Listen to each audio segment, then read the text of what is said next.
Hello friends, welcome to this video. In this video, we will see unit number 2, software requirement engineering, and this is for 14 mark. Okay, so let's move forward and let's get motivated. Okay, so most people they just read and they forget. Okay, they just forget. They watch the video, they forget. Okay, they don't take notes. Okay, watch it, take notes, and apply that concept. Okay, then you will definitely remember that concept. Okay, read that point, take notes on your own words, and then apply that concept. Okay, so my name is Diptesh and I'm teaching you software engineering 5th semester का subject. Okay, so let's move forward, and in today's video we are going to see point number 2.3, that is requirement engineering. Okay, अभी requirement क्या होता है? Requirement engineering ये जो phase होती है ना, ये कब होती है? जब हम कम्युनिकेशन करते हैं. ओके, हमारा आपने मॉडल सीखे हैं, waterfall model, agile model, RAD model. उसमें सबसे पहली फेज क्या होती है? कम्युनिकेशन. तो कम्युनिकेशन फेज में हमें रिक्वायरमेंट्स लगते हैं. ओके, कहाँ से लगेंगे, किससे लेंगे, वो सब हमें इस पॉइंट में कवर करना है. ओके, सो पूरा कवर करेंगे ये. एक बार देखो, परफेक्टली देखो, नोट्स बनाओ, आपको समझ में आ जाएगा. वीडियो बड़ा होगा बिकॉज पॉइंट भी बहुत बड़ा है. Okay, so let's move forward. तो यही वापस वो लिखा है. Okay, so requirement engineering. तो रिक्वायरमेंट इंजीनियरिंग क्या होता है? देखो, पहले डेफिनेशन पढ़ते हैं. पहले the process to gather a software requirements from a client, okay, analyse and document them is known as requirement engineering. Okay, जो भी रिक्वायरमेंट हम लेते हैं क्लाइंट से. ओके, क्लाइंट को हम दूसरा नाम है stakeholders. Okay, client stakeholder एक ही बात है, मतलब क्या? जिसका आपको सॉफ्टवेयर बनाना है. ओके, वो बन गए हमारे client and stakeholders. Okay, तो स्टेक होल्डर्स से इंफॉर्मेशन लेंगे, रिक्वायरमेंट लेंगे कि आपको कैसा एप्लीकेशन चाहिए, उसमें क्या क्या चाहिए, वो सारा हो जाएगा रिक्वायरमेंट. ओके, नहीं तो हम डॉक्यूमेंट पढ़ के भी हम रिक्वायरमेंट ले सकते हैं. ओके, अगर उन्होंने डॉक्यूमेंट बनाया उससे भी हम रिक्वायरमेंट ले सकते हैं. तो इसको हम कहेंगे, इस प्रोसेस को हम क्या कहेंगे? Requirement engineering.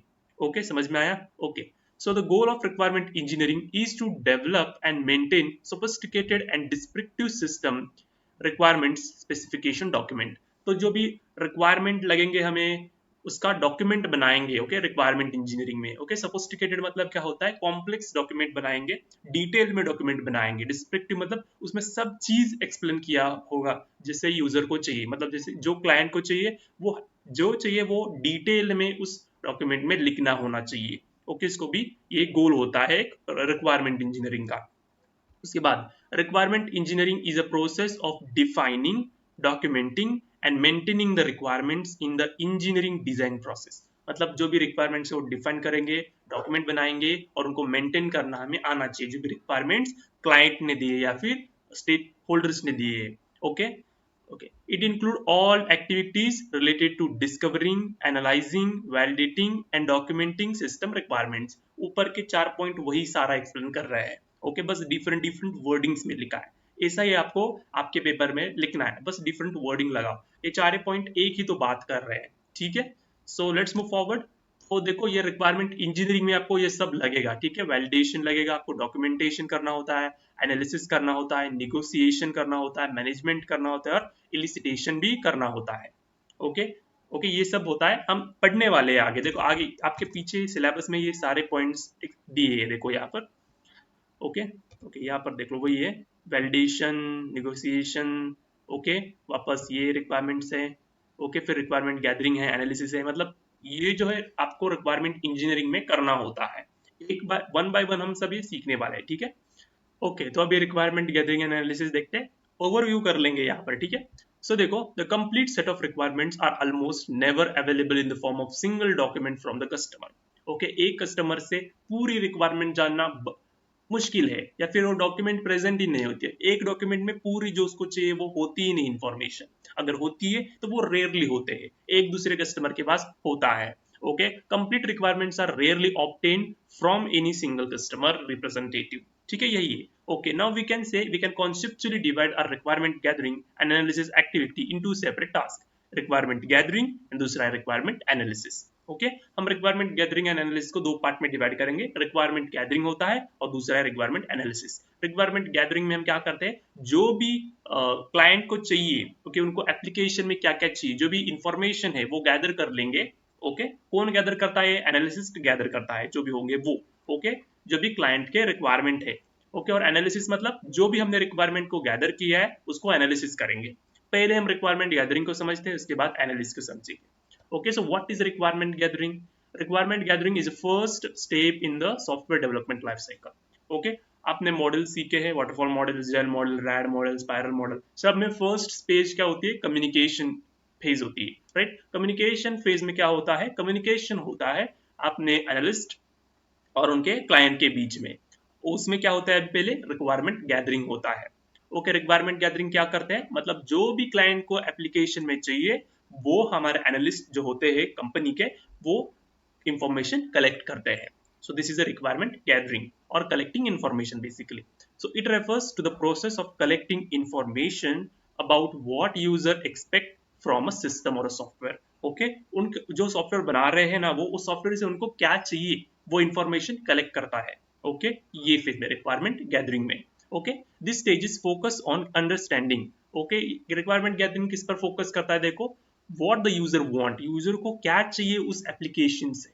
Okay, why they need it, क्यों बनाना है उनको, और how they expect the system to work. उनका सिस्टम जो बनाने आए हैं वो क्लाइंट, उनको कैसे एप्लीकेशन रन होना चाहिए, क्या क्या होना चाहिए, वो सारे जो भी बेसिक इंफॉर्मेशन होता है ना, वो कलेक्ट करते हैं कौन? Analyst.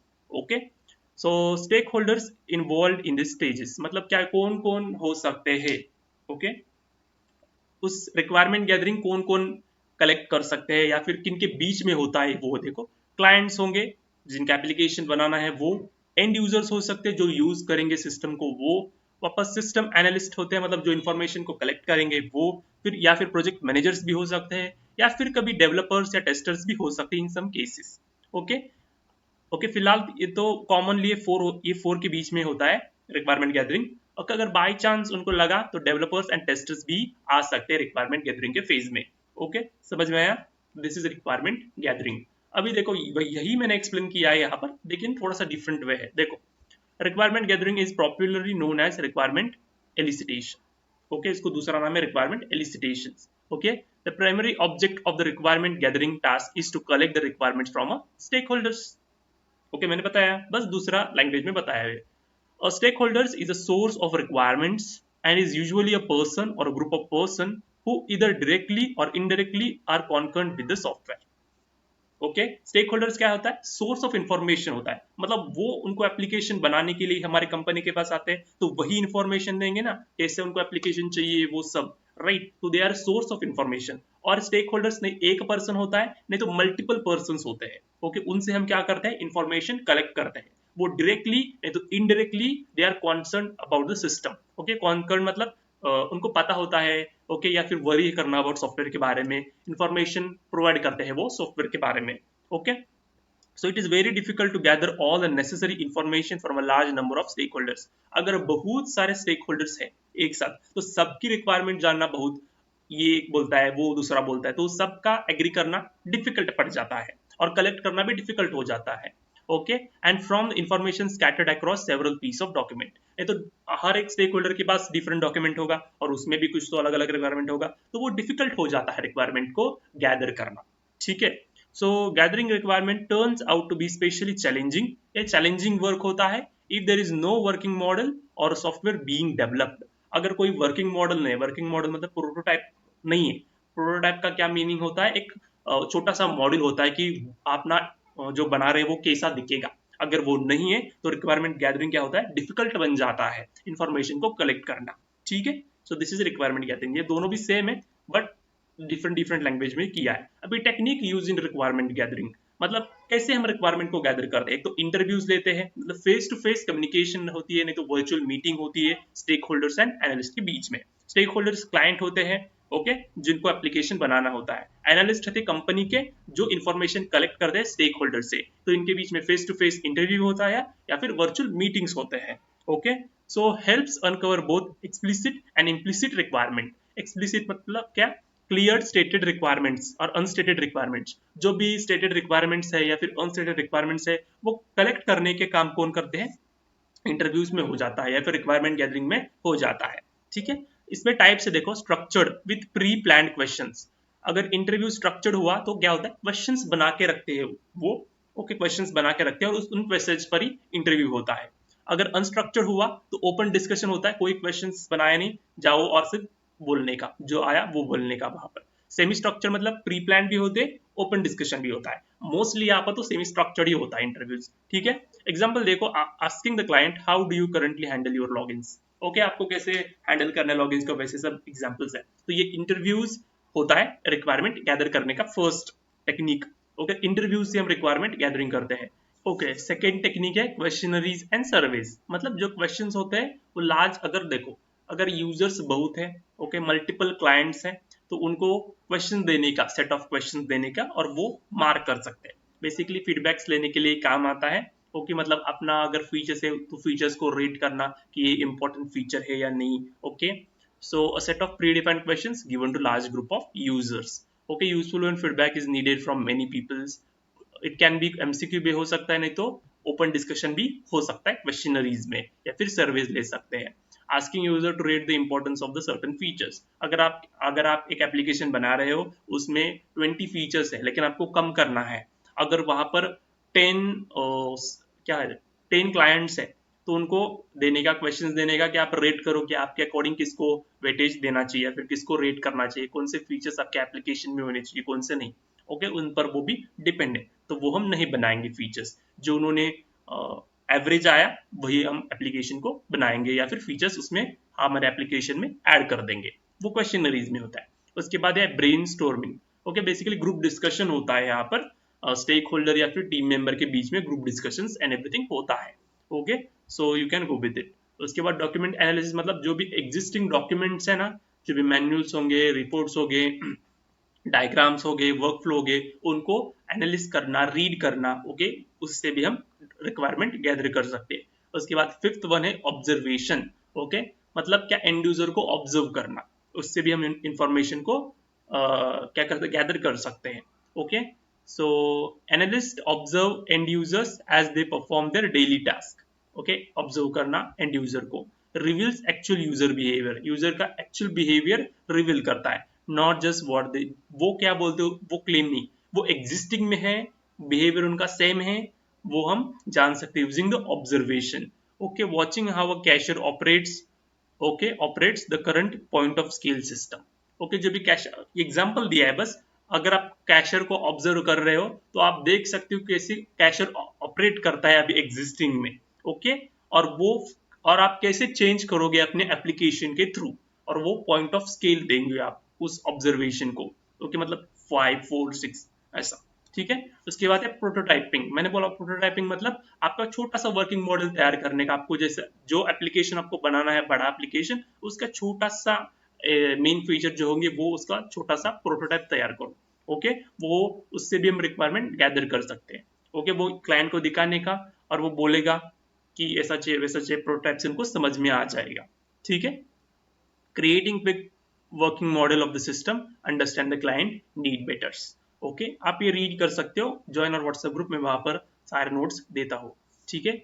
Studying existing document, okay, ये तो मैंने बताओ यहाँ पर डॉक्यूमेंट एनालिसिस में वो डबल हो गया है, ठीक है। तो ये 6 है, यू कैन 6 टेक्निक्स है for requirement gathering. Okay, so what is requirement analysis, ठीक है। ये रिक्वायरमेंट एनालिसिस आपको रिक्वायरमेंट गैदरिंग के बाद करना पड़ता है। जो भी हमने रिक्वायरमेंट गैदर की है हमारे रिक्वायरमेंट गैदरिंग से, उसको हम क्या करेंगे, रिफाइन करेंगे, क्लैरिफाई करेंगे, वैलिडेट करेंगे रिक्वायरमेंट एनालिसिस में। तो रिफाइनिंग मतलब क्या है, जो भी अनक्लियर रिक्वायरमेंट्स है ना, उसको हम क्लियर करेंगे। ओके, क्लैरिफाइंग मतलब क्या है, जो भी आपको कंफ्यूजिंग है ना, वो कंफ्यूजन रिमूव कर देंगे रिक्वायरमेंट से, मतलब उसको क्लियर कर देंगे बेसिकली। और वैलिडेशन मतलब जो भी हमने रिक्वायरमेंट लिए है वो प्रॉपर है, करेक्ट है, उनको जैसा चाहिए, यूजर को जैसा चाहिए वो प्रॉपरली है क्या नहीं, उसको वैलिडेट कर लेंगे। So this is the requirement analysis. Okay, और ये रिक्वायरमेंट गैदरिंग के बाद होता है। It ensure that the software will meet user expectations and business goals.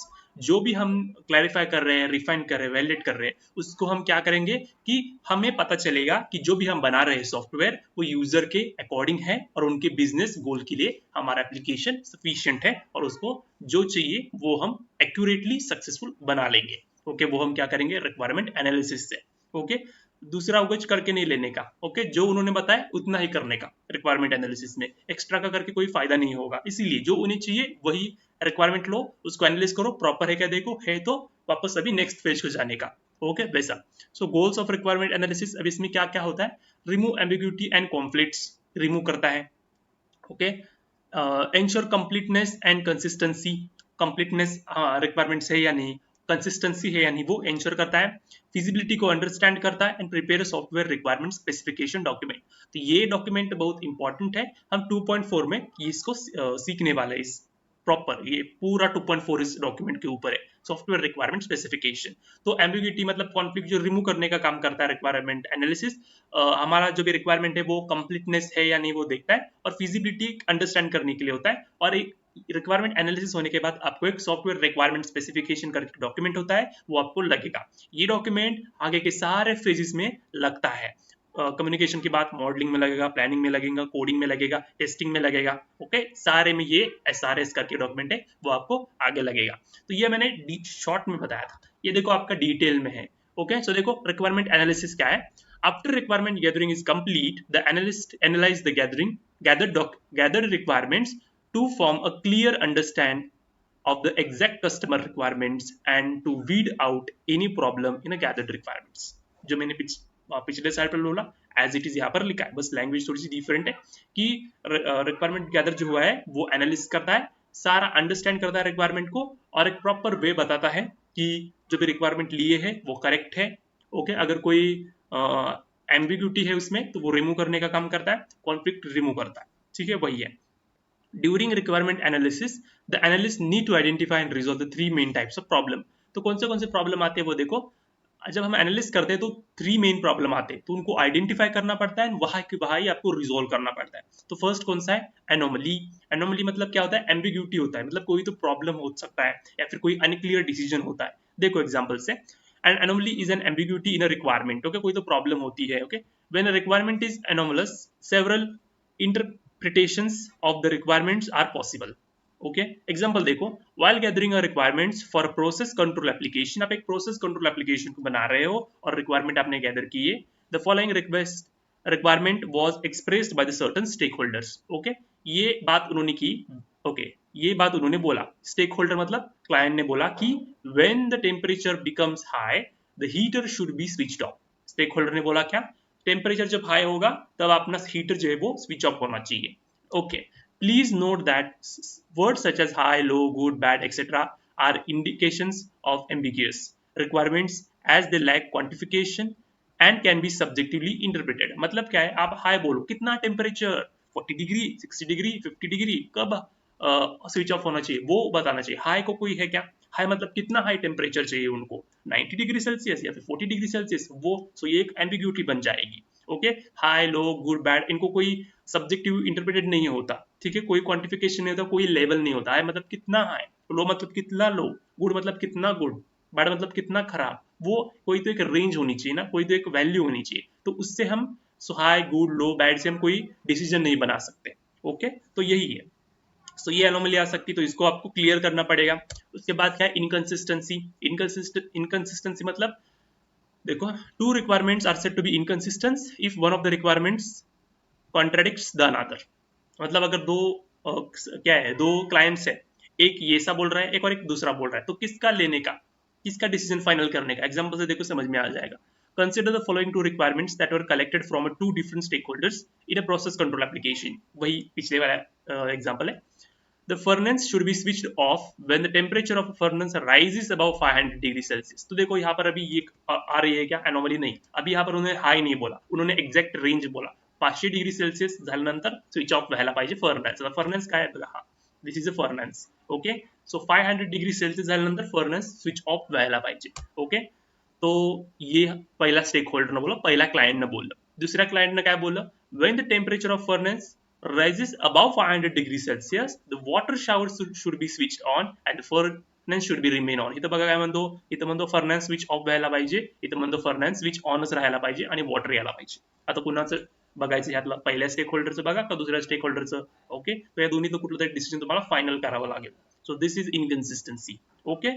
सो हे तर पण तुम्हाला सॉल्व्ह करावं, हे व्हेरीफाय तुम्हाला करायला लागणार, ओके। सो इनकम्प्लीटनेस बघा, an incomplete set of requirement is one which some requirements have been overlooked. The lack of this feature would be felt by the customer much later possibly when using the software. Okay, incompleteness जो भी requirements है जो दिया है वो incomplete है। Okay, example से आपको समझ में आ जाएगा। लेकिन जब आपने एप्लीकेशन बना लिया और एप्लीकेशन बनाने के बाद उनको रियलाइज होगा कि ये तो इनकम्प्लीट सिस्टम बना है बिकॉज उन्होंने रिक्वायरमेंट ही नहीं दी थी आगे का। ओके, एग्जाम्पल देखो आप समझ जाओगे। ओके, देखो, in a chemical plant automation software. Okay, ये दूसरा प्रोजेक्ट है भी केमिकल प्लांट का है। Suppose one of the requirement is that if the internal temperature of a reactor exceed 200 degree Celsius then alarm bell must be sounded. Okay, अगर internal temperature of reactor 200 से degree Celsius से exceed होता है, ज्यादा होता है, तो क्या होना चाहिए? अलार्म बेल बजना चाहिए। अभी रिएक्टर क्या होता है, देखो ये दिस इज अ रिएक्टर। तो रिएक्टर के अंदर की जो भी 200 डिग्री सेल्सियस की हाई हो गई टेम्परेचर, तो एक अलार्म बजना चाहिए। ठीक है, तो हमने वो बजा दिया। Okay, however on examination of all the requirements it was found that there is no provisional for resetting the alarm bell after the temperature has been brought down in any of the requirements. Okay, आगे का decision उन्होंने बताया नहीं कि अगर temperature कम हो गया तो अलार्म को कैसे स्टॉप करने का, उसको कैसे रीसेट करने का, वो तो उन्होंने रिक्वायरमेंट दिया ही नहीं। उन्होंने बस क्या बताया कि 20 डिग्री सेल्सियस होने के बाद रिएक्टर का क्या होना चाहिए? अलार्म बेल बजना चाहिए। ठीक है, हमने बजा दिया। जब हम एनालिसिस करते हुए हमें समझ में आ गया बजने के बाद उसको बंद कैसे करने का। ओके, अलार्म बेल को कैसे बंद करने का वापस टेम्परेचर कम होने पर। ओके, तो ये भी चीज आपको ध्यान में रखनी पड़ती है। सो दिस इज इनकम्प्लीटनेस। ओके, समझ में आया? ओके, सो एग्जाम्पल सिनेरियो देखो क्या है। Let's say you are building a mobile banking app. एक ऐप बना रहे हो मोबाइल का। तो गैदरिंग, रिक्वायरमेंट गैदरिंग क्या होता है? Interview users and discovers they want quick login, transaction history and bill payment. Okay, उनको क्या चाहिए? लॉगिन चाहिए, ट्रांजैक्शन हिस्ट्री चाहिए, बिल पेमेंट। उन्होंने उनके रिक्वायरमेंट बता दिए। अभी एनालिसिस में आप क्या करोगे? You find out quick login means, अभी आपने क्विक लॉगिन उन्होंने बोला। अभी क्विक लॉगिन में आपको क्या करना है? आपको फेस आईडी से करना है या फिर 4 डिजिट एम पिन से करना है? तो इसको आपको क्लैरिफिकेशन करना पड़ेगा और प्रायोरिटाइजेशन करना पड़ेगा। क्योंकि क्विक लॉगिन मतलब क्या? उनको फेस लॉगिन चाहिए या फिर 4 डिजिट पिन चाहिए या फिर वो अपना डिजाइन वाला पैटर्न चाहिए, वो सब। तो ये सब आपको एनालिसिस में डिजाइन करना पड़ता है, फिर क्लियर करना पड़ता है basically. So this is example for it. Okay, we will see type of requirements now. Okay, now types of requirement. जो हम इंफॉर्मेशन या फिर रिक्वायरमेंट कलेक्ट करते हैं ना यूजर से, तो कौन से टाइप की रिक्वायरमेंट्स होती है वो हम देखेंगे अभी। तो 4 मेजर टाइप्स में डिवाइडेड है। एकदम सिंपल है, मैं बस आपको ओवरव्यू दूंगा कि फंक्शनल रिक्वायरमेंट क्या है। ओके, बाकी के जो होंगे वो रिक्वायरमेंट में ओवरव्यू दूंगा, आप बस रीड करो, एकदम सिंपल है। ठीक है, तो first requirement is functional requirement. Functional requirement मतलब क्या? आपका जो सॉफ्टवेयर होगा उसमें क्या क्या आपको फीचर्स चाहिए। ओके, वो आप अगर आपको अटेंडेंस सिस्टम बनाना है, स्टूडेंट अटेंडेंस सिस्टम, तो हम उसमें फीचर्स क्या होंगे या फंक्शंस क्या होंगे? आपको अटेंडेंस देनी आनी चाहिए, टीचर्स लॉगिन होगा, स्टूडेंट्स लॉगिन होगा, पेरेंट्स लॉगिन होगा, टीचर्स अटेंडेंस मार्क कर सके, ऐसे फीचर्स होंगे। तो ये डिस्कस करेंगे फंक्शनल रिक्वायरमेंट्स में। तो ठीक है, so these are the core features and behaviour. Okay, so देखो, functional requirements that define what system should do, the core features and behaviour of the software. जो भी कोर फीचर्स होंगे, functions होंगे, वो आते हैं फंक्शनल रिक्वायरमेंट्स में। ठीक है, सो पर्पस देखो क्या है? Actual functionality. ओके, अब ये अगर आप बना रहे हो अटेंडेंस मैनेजमेंट सिस्टम, तो उसमें कंपलसरी अटेंडेंस लेना आना चाहिए। ओके, वो आपका फीचर होना चाहिए। सो ये फंक्शनैलिटी पर्पस के लिए आपके पास क्या होता है? फंक्शनल रिक्वायरमेंट्स करके होते हैं, और ये आप यूजर से लेते हो। एग्जांपल देखो, आप यूजर रजिस्टर कर सकेंगे यूजिंग ईमेल पासवर्ड होगा, दूसरा होगा लॉगिन कर सकेंगे, मंथली सेल्स रिपोर्ट्स, या फिर डिलीट यूजर अकाउंट। ये सारे जो भी फीचर्स होंगे सिस्टम के, वो डिस्कस करेंगे फंक्शनल रिक्वायरमेंट्स में। ठीक है, so functional requirements are directly related to the user interactions. It is if it not implemented correctly, okay, correctly, the system may not perform the intended job. अगर हम student attendance system बना रहे हैं और उसमें ये स्टूडेंट अटेंडेंस का feature ही हमने नहीं बनाया, तो वो जो हमने सिस्टम बनाया वो किस काम का? ओके, तो जो फंक्शंस हमारे सिस्टम में होंगे वो डिस्कस करेंगे हम फंक्शनल रिक्वायरमेंट्स में। समझ में आया? ओके, दूसरा है प्रोडक्ट रिक्वायरमेंट्स। प्रोडक्ट रिक्वायरमेंट मतलब क्या? जो एक सॉफ्टवेयर बना रहे हो, उस सॉफ्टवेयर का performance, reliability, security, scalability and usability को डिफाइन करता है। परफॉर्मेंस मतलब वो कैसे परफॉर्म होगा। ओके, रिलायबिलिटी मतलब वो रिलायबल है या नहीं। ओके, कौन से एनवायरमेंट में होगा वो। यूजेबिलिटी मतलब वो कौन कौन यूज कर सकते हैं उस सॉफ्टवेयर को। सिक्योरिटी मतलब सिक्योरिटी पर्पज, अगर वो बना रहे हैं उसमें डेटा होगा, इन्फॉर्मेशन होगा, तो उसको सिक्योरिटी प्रोवाइड करनी आनी चाहिए ना, तो वो सिक्योरिटी करके भी होगा। स्केलेबिलिटी मतलब क्या? More than one people can be use at the same time. Okay, आप एमएसबीटी का रिजल्ट देख लो, देखते हो ना, तो हैंग हो जाता है, तो स्केलेबल उनकी थोड़ी सी कम होती है। ओके, तो वो it is also scalable. Scalable होना चाहिए, वो स्केलेबल होता है लेकिन स्केलेबल की रेंज होती है ना तो थोड़ी होती है। ओके, स्टूडेंट ज्यादा होते हैं, एक साथ क्लिक करते हैं बटन पर तो लैग हो जाता है, तो लाइक दिस। सो जो भी नॉन फंक्शनल रिक्वायरमेंट्स होंगे वो आएंगे आपके प्रोडक्ट रिक्वायरमेंट्स में, और जो भी फंक्शनल रिक्वायरमेंट्स है वो फंक्शनल रिक्वायरमेंट्स होंगे। Okay, so to define how well the system should perform the required functions, जो भी आपने फंक्शंस बनाए हैं वो कैसे परफॉर्म होंगे। ओके, तो ये कौन बताता है, प्रोडक्ट रिक्वायरमेंट्स बताएगा। ठीक है, देखो यहाँ पर the system should respond with in 2 second the user input, अगर यूजर ने इनपुट दिया 2 सेकेंड में वो रिस्पॉन्ड आंसर आना चाहिए, like this way. Okay, the system should support 1 million concurrent users, scalable, it should be scalable like this way, और user friendly interface होना चाहिए। ओके, ऐसा 99.9 अप टाइम, मतलब क्या, हमारा सिस्टम 100 में से 99.9 टाइम एक्टिव होना चाहिए, अगर कोई प्रॉब्लम आया तो 0.1% होना चाहिए। ओके, लाइक दिस वे है। इंपॉर्टेंस देखो इसका क्या है, even if system meets all the functional requirements, poor product qualities, slow performance और बैड यूजेबिलिटी कैन फेलियर और पुअर यूजर सेटिस्फेक्शन। अगर आपने फंक्शनल रिक्वायरमेंट सेटिस्फाई किए, अटेंडेंस मैनेजमेंट सिस्टम बनाए, टीचर अटेंडेंस ले सकते हैं, स्टूडेंट यूज कर सकते हैं, लेकिन किसी के मोबाइल में ओपन ही नहीं हो रहा वो सिस्टम, परफॉर्मेंस ही नहीं दे रहा, ओके, 2 बच्चे एक साथ लॉगिन नहीं कर पा रहे, तो वो सिस्टम का क्या फायदा। तो ये आपको प्रोडक्ट रिक्वायरमेंट्स भी ध्यान में रखने पड़ते हैं। ओके, उसके बाद है ऑर्गेनाइजेशनल रिक्वायरमेंट, जो भी कंपनी होती है उनकी भी कोई तो पॉलिसीज होती है, स्टैंडर्ड्स होते हैं, तो उनके अनुसार जो रिक्वायरमेंट्स होंगे वो इसमें ऑर्गेनाइजेशनल रिक्वायरमेंट्स में हो जाएंगे वो। ठीक है, so organisational requirements are constraint और standards desired from organisational internal policies, procedure, practices and corporate goals. जो भी ऑर्गेनाइजेशन है वो मतलब वो जो कंपनी है वो सॉफ्टवेयर डेवलप करे, उनके भी कुछ तो रूल्स हो गए, पॉलिसीज हो गए, स्टैंडर्ड हो गए, तो वो भी रिक्वायरमेंट है, उसके अनुसार आपको सॉफ्टवेयर को बनाना पड़ता है। तो ठीक है, तो देखो एग्जांपल्स देखो, ISO 9001 स्टैंडर्ड से आपको प्रोजेक्ट फॉलो करना आना चाहिए। आप the software must develop using the Java as per the company policy, अगर कंपनी की पॉलिसी की मुझे जावा से एप्लीकेशन बनाए तो आपको उस पॉलिसी के अनुसार ही आपको एप्लीकेशन को बनाना है। अगर only open source libraries approved by the legal department में भी यूज, जो भी ओपन सोर्स लाइब्रेरी है वो लीगल है, बस आपको वही यूज करने आना चाहिए। तो ये पॉलिसीज है, वो पॉलिसीज आपको सेटिस्फाई करनी चाहिए, और वो भी एक रिक्वायरमेंट बनते हैं in terms of organisational requirements. अगर आपने ये वायलेट किए, आपने यूज नहीं किया तो प्रॉब्लम आ सकती है। तो this organisational requirement is also non negotiable. Okay, उसके फोर्थ है एक्सटर्नल रिक्वायरमेंट। ओके, बाहर का रिक्वायरमेंट मतलब जो भी हमारे गवर्नमेंट के रेगुलेशन है, इंडस्ट्री के स्टैंडर्ड्स है, लीगल एग्रीमेंट्स है, वो सब भी देख के हमें कंसिडर करना पड़ता है। तो ये सब आते हैं आपके एक्सटर्नल रिक्वायरमेंट्स में। Okay, so external requirements originate from outside the organisation and are often improved by the third parties, imposed by the third party, मतलब जो भी थर्ड पार्टीज हो गए जैसे कि गवर्नमेंट, इंडस्ट्री, ओके, और जो भी डॉक्यूमेंट्स हो गए लीगल, वो उनको भी कंसिडर करना पड़ेगा आपको। ठीक है, पर्पस देखो, to ensure legal compliance and adherence to external authorities और market standards.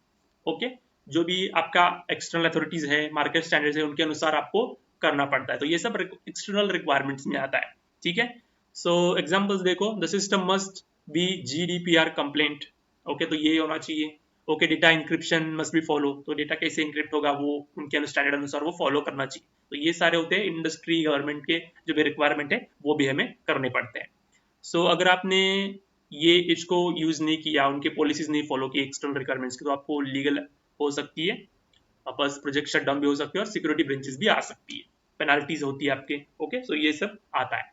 Okay, so this is external requirements. I hope आपको समझ में आ गया होगा external requirements. Now we are moving to electing requirements. So I will meet you in next video with the remaining point of 2.3. उसके बाद हम 2.4 को पूरा एक वीडियो में कवर कर लेंगे। ये वीडियो बहुत ही बड़ा हो रहा था इसलिए मैंने डिवाइड किया। ओके, तो I hope you like this video. If you like, please like, share, subscribe to the channel. I will meet you in next video. Bye bye.